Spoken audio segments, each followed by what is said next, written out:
Welcome back, you big head. Welcome back, fight fans, party people, elderly people, cats, ducks, chickens, twerkers. I am JMC. This is Davo. We are the Unprofessional Experts. Go ahead, like, follow, subscribe. Tell a friend to tell an aunt to tell a grandparent to share it with a best friend, because if you do not, we both will fight you in real life. We will stand on business behind that. Pick a social, any social, Facebook, Twitter, TikTok. Pick your favorite podcast station. Just search the Unprofessional Expert podcast and get tuned right in. So much going on in the fight world, in the world of boxing. A whole lot going on. We just recently had a mega fight, if that is what you want to call it. We had it's mega ending. A game changer for sure. We had Anthony Joshua versus Francis Ngannou. What are your thoughts on AJ versus Ngannou? How do we feel about that? I think it went according to how most people thought it was going to go, because Anthony Joshua is a professional boxer as opposed to Ngannou being coming from mixed martial arts. But I don't think too many people expected that kind of ending. Anthony Joshua, I can't remember him doing somebody like that in a while. I can't recall. I can't remember. I don't know if you can, but he pretty much flatlined this man Ngannou, and that was unexpected. I felt like he effectively decapitated Ngannou, and I previously felt like Joshua was pillow-fisted, and now right. That was the going thing, right? He wasn't cracking like that, but boy, he was cracking. It was different. He hit different. You did say that's how we expected it to go. I just thought I was asked my opinion before the fight, and I was like, it's Ngannou's second boxing match, right? So shout out to Ngannou. Yeah, shout out to him. You know, his first fight was against Tyson Fury, and his second fight was against Anthony Joshua. But I just think that this just lets the MMA world know you cannot step inside that ring. It's different over here. It's different, especially at the top. But I do want to say, after watching the fight, I do think that he was doing well. So in the first round, I think that he was doing well. Who was? Ngannou. I think that Ngannou was doing well right before he switched to southpaw. For some reason, he switched to southpaw. And see, the thing about that is it takes a while, okay, in boxing to really learn how to be a switch hitter. The good fighters, it takes a while. It takes a while. Yeah. You can't just do that, because even though you may be just as good offensively, defensively, you're going to lose a lot of defensive skill, okay, and getting out of the way of those shots when you turn from orthodox to southpaw and try to fight in that stance. You kind of lose a bit of defensive skill. And he thought he was Bud for a second. Yeah. Bud got everybody, switching, man. And listen, it looks good, and it can be used very tactfully, if I can say. But yeah, I just think that that's kind of a little bit above Ngannou's pay grade for him to be switching back and forth like that. And that's when he got caught with that first right hand. So I think that's where he messed up to begin with, is trying to switch back and forth. Not a big fan of AJ, Anthony Joshua, but at the same time, he did what he was supposed to do against a guy in his second pro fight. I think it's time for Ngannou to go back to MMA, where he's more comfortable at. He could dominate in the sport. Definitely. Even though at heavyweight, power is what really matters, and Ngannou does hold that power, but you need technique, you need that prowess, you need that time, that training. He essentially doesn't have an amateur career. He just jumped right into the pros at the very top. And that's why you can't do stuff like, switching back and forth from ortho. You don't have an amateur pedigree, right? You're not that skilled in the boxing ring yet to be doing stuff like that. And I think that was just the beginning of the end. We're talking about a knockout of the year contender. If you didn't see it, sure. Check out the socials, preferably the Unprofessional Experts pages. You'll see him laying there sleeping. You even had to get an oxygen mask afterwards so that he can come back to life. So looking at what happens next. Shout out to the paramedics for bringing that man back to life. For reviving him. Shout out to all the EMTs and the paramedics on hand out there in Saudi. He needed him for sure. You don't typically see that, so yeah. MMA guys, be aware, be careful. What happens next for AJ? Eddie Hearn got in the ring and said he's the best heavyweight ever. I disagree. What do we want? Yeah, that's tough. Eddie Hearn might have just been caught up in the moment after that spectacular knockout, which that's exactly what it was. It really was. But to say he was the best heavyweight ever is a stretch, to say the least. But what do we want next from AJ? I would still like to see him fight Wilder. Interesting. Wilder laid an egg in his last fight, and we haven't heard anything since. Wilder does possess a little bit better. I'm not gonna say better, but he has more experience in boxing than Ngannou. Yes. I'm assuming it would be a different matchup than this last one with Ngannou. A little bit different. You know what? I previously didn't like that fight, thinking that Anthony Joshua was going to go away from here if it happened. Me too. But now I think that he might actually hold his own. He's got his dog back. It seems like he got that dog back, and he went for the kill in this one. So and you saw it. That he saw he had that man hurt, and he went heat seeking. I previously felt like he had pudding in his chest. I think the pudding is gone. He got rid of that pudding. It's been replaced with heart. So I'm not mad at that Wilder matchup. That actually could be exciting, and I think it could sell. I think it would be a decent fight, and we haven't seen that matchup. I think the fans have been wanting that matchup for a while, and it would be interesting to see. I agree. Hopefully Wilder does better. I don't like what he did in his last fight. Till this day, I don't like what he did in that last fight. So no pun intended. I think I like that matchup too. But we'll see what happens with AJ's career. They're banking on Fury beating Usyk because obviously Anthony Joshua can't, and so they need Fury to do it for that matchup. So Fury got a nasty cut. That fight got postponed, but it's happening in May 18th, I believe. Check out that fight schedule, and you'll see when they are fighting. So Fury, Usyk, they said there's a rematch clause, and then I guess it's up in the air what happens in the heavyweight division afterwards. But in the meantime, Joshua Wilder, I think, yeah, that's a good fight. I like that. It's a decent fight. So just to recap the death of Ngannou, there is more fight news in the world of boxing. Really big fight news. And I've got an interesting opinion on this one. Talking about the one, the only, Abdul Wahid, a.k.a. Gervonta Davis, versus Frank the Ghost Martin. How do we feel about that? I like it. It's an interesting fight. Obviously, Gervonta is the favorite, but I don't think this is not a wash for Gervonta Davis because Frank Martin. I'm a Frank Martin fan. Frank Martin is a really good young fighter. He's really good, but I do think maybe this Gervonta Davis fight a little too soon for Frank Martin in his career. Maybe. But how could you pass up a fight like this? How could you pass up, a fight with one of the best in the sport right now? But I do think that Gervonta Davis is more than likely gonna come out with the W in this fight. I don't know. Now I can't say that Frank is gonna get knocked out. If anything, I see a good, skillful, tactical fight and a decision at the end. But it's a good one. It's a good one. Like I say, I'm a Frank fan. Two skillful fighters. But I think that most likely Gervonta comes out with the W in this one. I'll be the first to say it. You heard it here. JMC on the Unprofessional Experts podcast. Frank, the Ghost Martin, he shocks the world. For no reason other than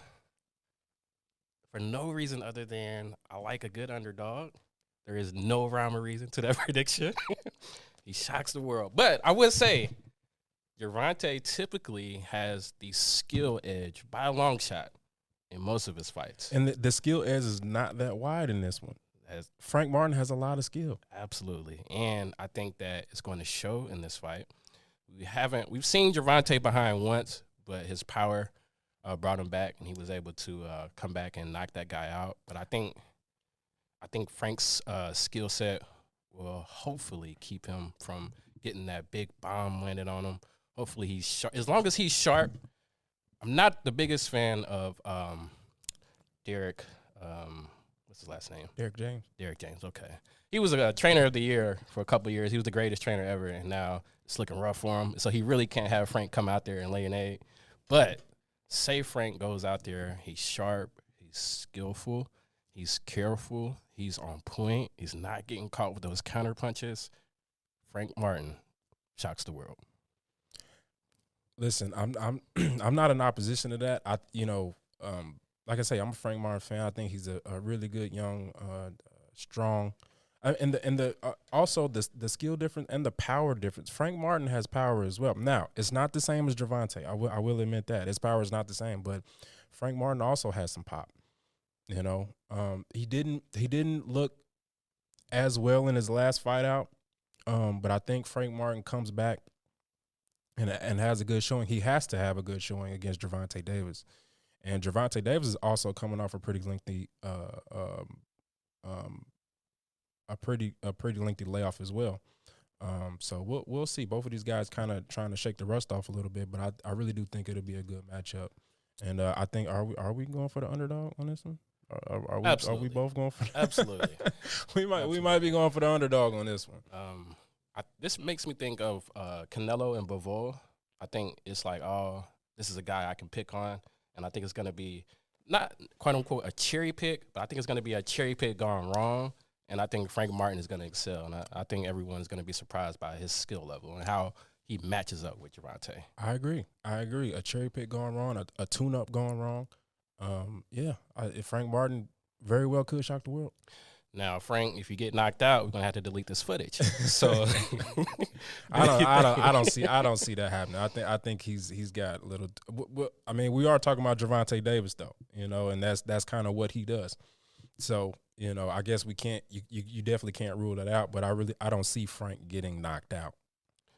I don't either. But Gervonta is definitely. We've hyped up Frank, but we probably haven't given Gervonta his due because he's really different. He's all of 5 feet, but man, he could fight. Man, he's pretty much power, but he does have skill as well. Gervonta Davis is a problem. Absolutely. For anybody, he's a problem. He's a different breed, and so we are hoping that Frank Martin is of that same type of creed, and he's able to really do his thing and excel in that matchup that's coming up soon. Officially, I believe they said June 15th. I'm sorry, it's not official yet. Tentatively. Yeah, I think it's unofficial, but I think right around there, June 15th. Yep, June 15th. So that's on the fight schedule. There's some asterisks next to it because it's not official yet. But as soon as it is official, then we'll be sure to announce that or get it posted. That is a PBC fight, so that'll probably be Amazon Prime, PBC, PPV, pay-per-view, all these acronyms. Gervonta Davis, Frank Martin, exciting fight. The whole world will tune into that. More PBC fighters, somebody who has been effectively ducked his entire career. We're talking about David, the Mexican monster, Benavidez. So Canelo didn't want to fight him. That's another topic for another day. But he has to move up in weight to light heavyweight, and he gets an interim title shot against Alexander Gvozdyk, former champ. He's been inactive. Is that how you say that? Because I couldn't pronounce that. Is that how you? It's jacked up, but okay. I think it's Gvozdyk. Okay, we'll stick. Well, I'll call him Alexander G. How about that? Let's go with that. we'll just stick Alexander G. That's who Benavidez is fighting. That works. If he beats this guy, he's actually not a tune-up or a pushover. That guy effectively ended Adonis Stevenson's career, put him in the hospital. He can't fight again. So he's just been inactive, but it's for the interim, and supposedly it lines Benavidez up for the winner of Bivol Better Beef. So the winner of Bivol Better Beef gets a showdown with Benavidez for essentially the best light heavyweight of this generation. How does all that play out for you? Benavidez versus Bivol. I think that Benavidez wins that fight, even though I like Bivol. Price went up. I'm sorry, y'all. I played the wrong clip. Let me try that again. Shit. It's even worse. All right, let me try it again. Man, what the fuck is you? There we go. There we go. There we go. Thinking about it. Can you repeat that statement? No. Repeat that for me, please. No, really. I think if Benavidez and Bivol fight, I think Benavidez wins that fight. Man, what the fuck is you talking about? No, but hear me out. I think that if Beterbiev and Benavidez fight, I just can't see anybody beating, even though he's up in age. I can't see anybody beating Beterbiev right now. He's really, even though Benavidez is a monster, he's a Mexican monster. Beterbiev is the light heavyweight division monster. He's a monster for anybody and everybody that gets in that ring with him. And I just can't see even Benavidez. I just can't see them keeping him off their ass. You understand what I'm saying? Like I just can't see it. So Bivol, I think, will be a much better fight for Benavidez. But I think a more exciting fight would be Benavidez versus Beterbiev. I couldn't disagree more. And starting with Bivol versus Beterbiev, Beterbiev's last fight, of course, he knocks everybody out. He stops everybody. He makes me think of Triple G, but in a good way. Flat-footed, extremely strong, and he's there to knock you out, and he's going to apply pretty much unbearable pressure, right? But he looked a step slow to me. Hand speed, foot speed, all of it was just a step too slow for me, right? What is he, 38, 39? 38, 39. He's basically 40, right? We'll just call him 40. And a 40-year-old going against the more elusive, in my mind, the better boxer, the slicker boxer, the person who can use their range in Bivol. He's younger. He has the youth. So I think Beterbiev actually has a tough time with Bivol because Bivol is just not going to get walked down and beat up the way that Beterbiev likes to do pretty much anybody who gets in the ring with him. Just because Canelo couldn't do it. That Canelo fight meant a lot. That doesn't mean that Beterbiev can't. That is very true. But I'm going to say because of age, right, there's an age gap. There's a boxing ability gap. Beterbiev doesn't fight going backwards. Bivol can go forward. He can go backwards. I think he has more in his bag, and I believe that showcases against the older and aging Beterbiev. And you believe Bivol has more in his bag? Absolutely. Beterbiev is a one-trick pony. It's a great trick. You can't stop that trick. You can't. That's the trick of all tricks. There's nothing you can do with it. But when somebody has a deeper bag and they know what to do with the tools that are in that bag, I think it shows up. And we're looking at Bivol as undisputed light heavyweight champion of the world, right? And say Benavidez gets through his matchup. He's interim champ. Yeah, he's got to get through his matchup first. And we're looking at, in my opinion, Bivol versus Benavidez. Now, I think that's a closer fight because Benavidez also has a similar, I'm going to walk you down, I'm going to hurt you type of style, but he also lacks defense. And I think that can be. Beterbiev lacks defense? No, I'm sorry. Benavidez lacks defense. And that's part of the reason why I think that Beterbiev can get to Benavidez. That's why Bivol was going to outbox him. I don't know, man. Difference of opinion on that, but I don't know, man. Bivol, Beterbiev, we're talking about like giants, though. We're talking about top tier guys. We're talking about guys who really, you don't just wake up and be like, man, I'm going to go fight Beterbiev. You know, like, they gave me a good deal. Let's fight Benavidez. Like, no. There's got to be things in order. It's got to be a good money on the line. We got to strategically plan a fight with any of these three people. Yeah, any of these guys. You got to be ready for them. There's got to be, a good payday. I need a vacation afterwards. All of that. I'm not just going to jump in the ring with any of them. Because either of these guys can break you. Essentially, any of them. For me, I'm a Bivol fan. Bivol, I'm a believer after the Canelo fight. I don't know what happened in his last fight. He was fighting a guy, just refused to throw punches. It looked bad for everybody involved. But styles makes fights. And that last guy, just for his style, it just made a terrible fight. And I'm a Beterbiev fan. And I think that either one of these guys, if they get caught wrong or if they don't perform to the level that they should, they're in for a long night. I'm a Beterbiev fan as well, but boxing skill, I think Bivol may have a slight edge. And Benavidez, he's great. He's going to get rocked one day, and he's not going to walk through it. And let's say it is Beterbiev, he's going to be the one to do it. And so Benavidez, Beterbiev, I have Beterbiev winning. But Benavidez, Bivol, I actually have Bivol winning. Wow. And I like Benavidez. He's the Mexican monster, right? Yeah, But- no, that's the thing. No disrespect to any of these guys. They're all great fighters. They're all monsters. But if we had to pit them against each other, you just really believe that Bivol is the better of the three? I do. I like Bivol. I think his boxing skill carries him past both Benavidez and Beterbiev. And I think Beterbiev was old and slow. And The disrespect. That's disrespectful. he's flat-footed, so he's got to pretty much do better. And so I think that those matchups would definitely be interesting. But for sure, I have Bivol for me.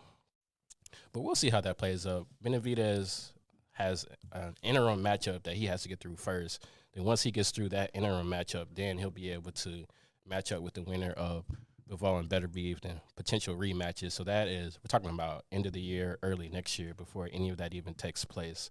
So we'll see how that plays out. We'll see how that plays out. So other news in the world of boxing, the very interesting world of boxing, we have a matchup. I don't know how I feel about it. We've got old school versus the new school. We've got Real new. the YouTuber versus the legend. We've got the problem child versus Iron Mike Tyson. Unreal. I need the promo for that because that was a good build-up. How do we feel about Jake Paul versus Mike Tyson? All right. Hot take. Unpopular opinion. So let me preface by saying this. I'm a Mike Tyson, not even fan. I'm a Mike Tyson stan. Like I have watched all of Mike's fights. I love Mike Tyson. I think he's one of the best fighters, let alone heavyweights, ever. Okay, I'm big on Mike. Okay, love Mike. And then on the flip side of that, I'm not a Jake Paul fan at all. Like I don't think so. A lot of what Jake Paul is doing, I think, is disrespectful to a lot of the real fighters who've been putting in work for years, going up through the amateur program, putting in the work. I'm not a Jake Paul fan, but and just for the simple fact alone that Mike Tyson is a senior citizen. Okay, let's just call it what it is. He's a senior citizen. Okay, and boxing is a young man sport at the end of the day, and I just think the 30-year age gap. Okay, now whether this is I don't believe is going to be a sanctioned fight. Hopefully, it's just an exhibition. I don't want this to go on anybody's record, but I really do think that it's going to be hard for the almost 60-year-old Michael Tyson. Okay, even though it's Mike Tyson, and then here's the thing about that as well. A lot of times when we just the name Mike Tyson is synonymous with like being a badass, right? The name Mike Tyson is just synonymous with he's gonna destroy you. He hits hard. He's this. He's that. He's biting people's ears off. But we're not talking about the same Mike Tyson. We're not talking about the 80s Mike Tyson or the 90s Mike Tyson. We're talking about 2024, almost 60-year-old Mike Tyson. It's not the same. And Father Time catches up to everybody. So I just I want Mike to be safe, first of all. I want him to be okay, because at the end of the day, he's 5 years away from being able to collect a social security check, right?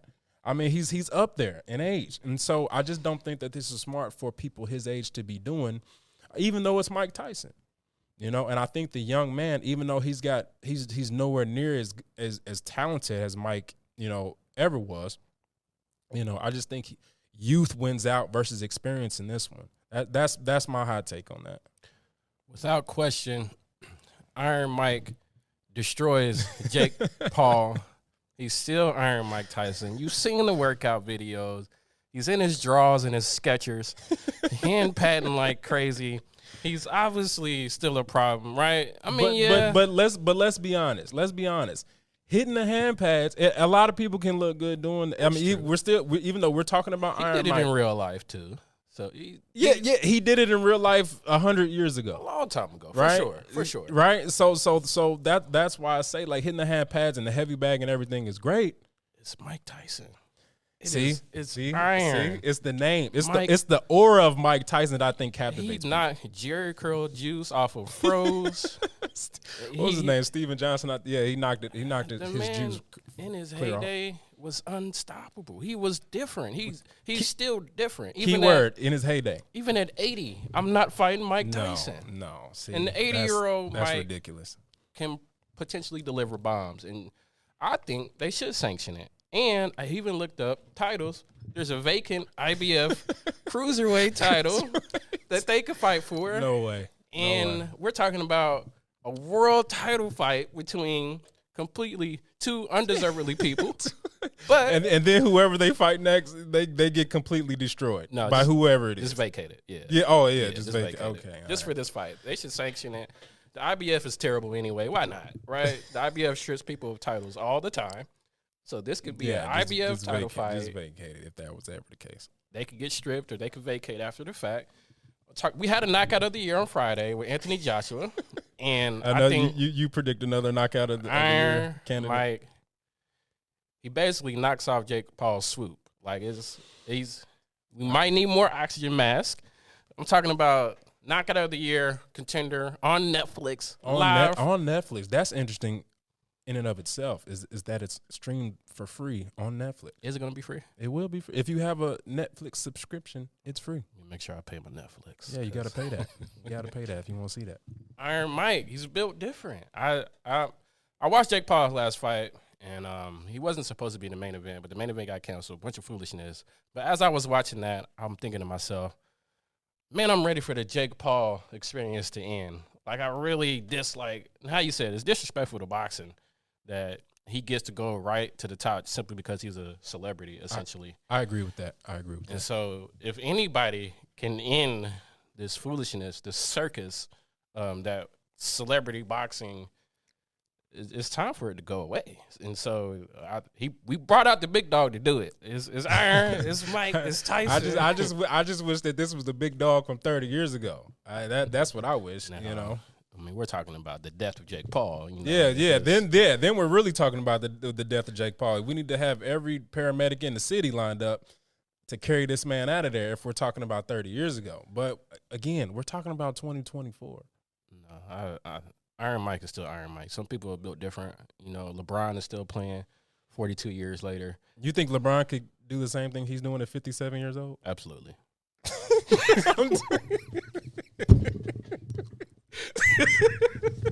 Man, what the fuck is you talking about? I'm sorry, man. I wasn't thinking about it.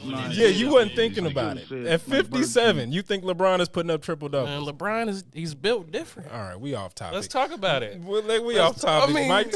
King James. Let's talk. He's gonna play with Bronny. Let's. Oh man. Nah, I mean that's different. Hooping is different, you know.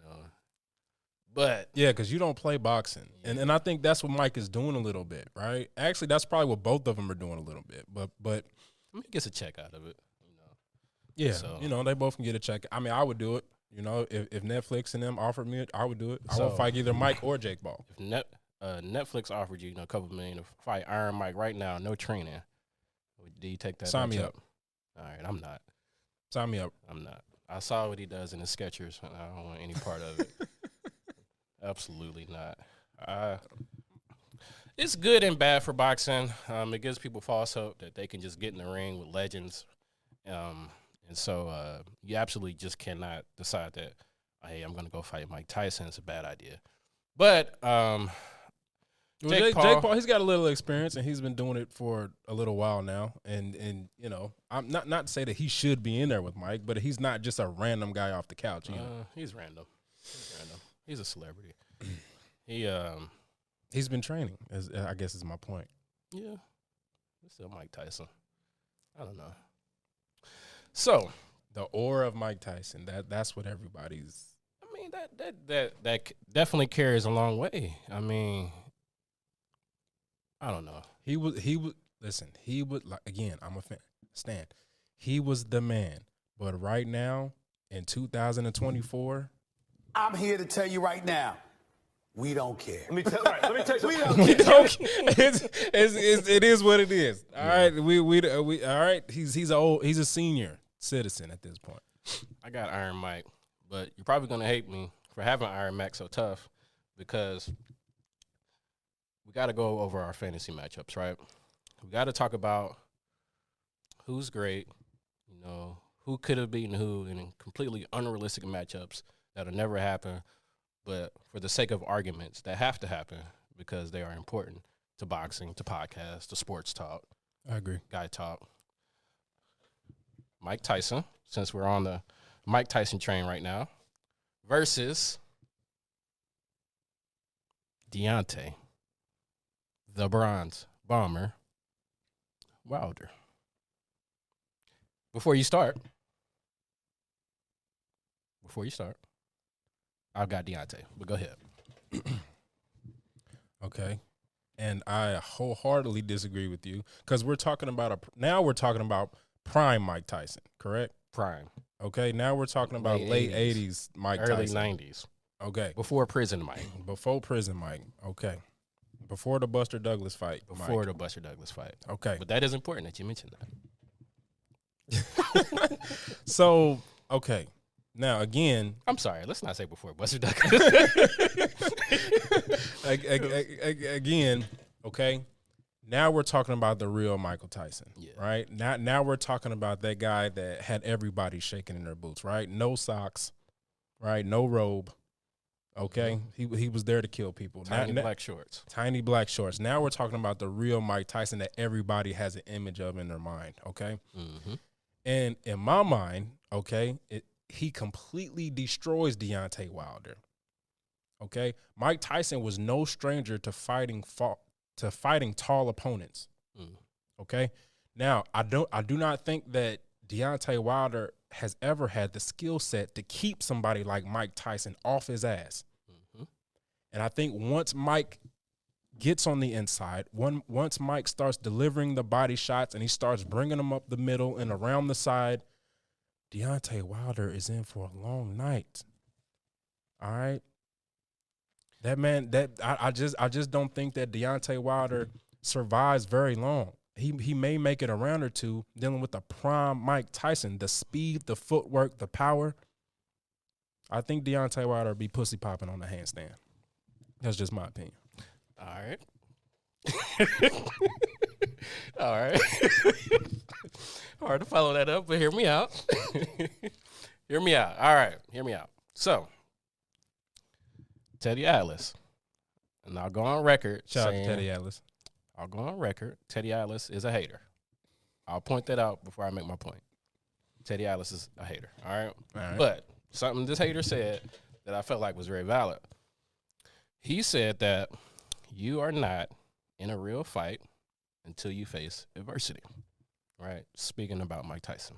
Okay. He said that Iron Mike Tyson is 0-5 in matchups where he dealt with adversity. So he basically is saying if Mike couldn't get you out of there, Mike couldn't win that fight. And so, thinking about those guys that Mike lost to, you mentioned, Buster Douglas, right? It's his first loss. He's still in the prime of his career, just his first loss. But wait, it kind of wasn't though, because when Buster got knocked down, that was a long count. But go ahead. That's hypothetical. But now I'm giving you some hypotheticals too. Okay. All right. He still lost, but long count. All right. So, Iron Mike, in the prime of his career, he's an icon. He's a celebrity. He's larger than life. He's exceptionally larger than boxing. And so, he gets a Deontay Wilder in front of him. How serious does he take that fight? Is he out partying the night before? So you think it could have potentially been another Buster Douglas type situation where he didn't even take him serious. Buster Douglas doesn't have the right hand that Deontay Wilder has. He doesn't pop though. You overlook somebody who has a generational right hand, and you get in that fight, and before you get to knock him out, Deontay Wilder lands that generational right hand that he had on Mike Tyson. He can win that fight. it's not as simple as, oh, Iron Mike was just a legend, which he was, undoubtedly. But I think we got to give respect to Deontay Wilder in that right hand and the preparation that Mike would have had going into that fight, being the icon that he was. He undoubtedly overlooks Deontay Wilder. He's a bum. He's skinny. Doesn't have a form. I'm going to get in there. I'm going to get on the inside. He's done for, right?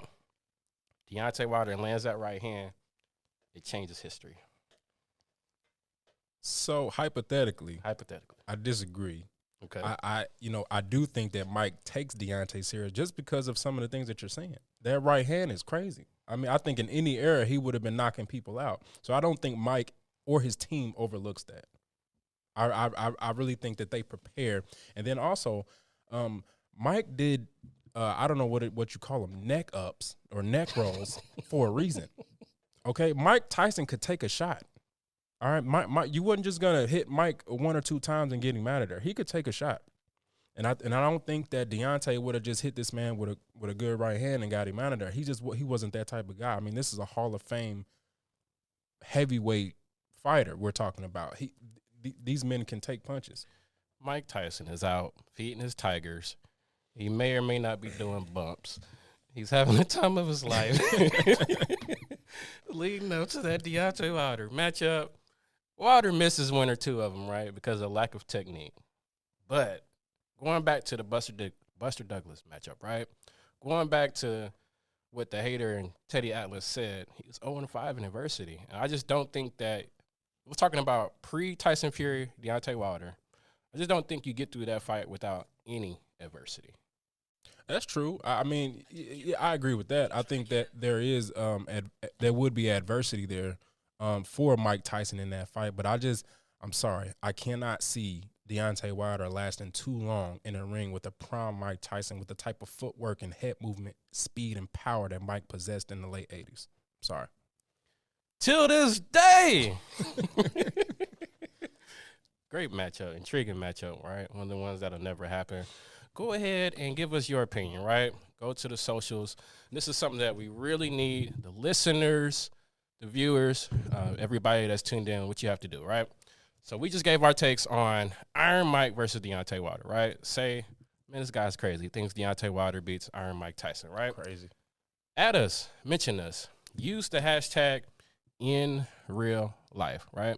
So if you're listening at the beginning of each episode, at the end of the episode, we talk about if you don't like, follow, subscribe, what happens to you in real life. Take that to the comment section. Stand on business. Hey, no way Deontay Wilder beats Mike Tyson. Hashtag in real life. Facebook, Instagram, TikTok, wherever you want to post it, go ahead and use that. We can shout you out like, hey, such and such on Instagram said, hey, JMC is nutty. That fantasy matchup prediction was wild. Hashtag in real life. We'll make sure to respond to that on the next episode. We can even talk about what the viewers and what the listeners have to say. Hashtag in real life. That is important. Make sure that you use those hashtags. Shout out to Amazon. We are brand new partners with Amazon.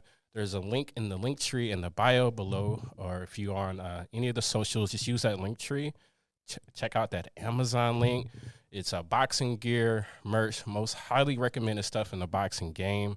Use that link to purchase your gear. If you show up with some new gloves or a headgear and you didn't use our link, we will jump you in real life. Like in actual real life. It's really important. If I find out you got some gloves and you didn't use our link, we're going to put those gloves to work. All right? Hashtag in real life. Make sure you guys use our link. Use that hashtag. Let's talk about it. Let's comment about these conversations that we're having. So, again, we have no problem fighting you in real life. Me and this man will bump with you. All right? This is JMC and Davo. We out.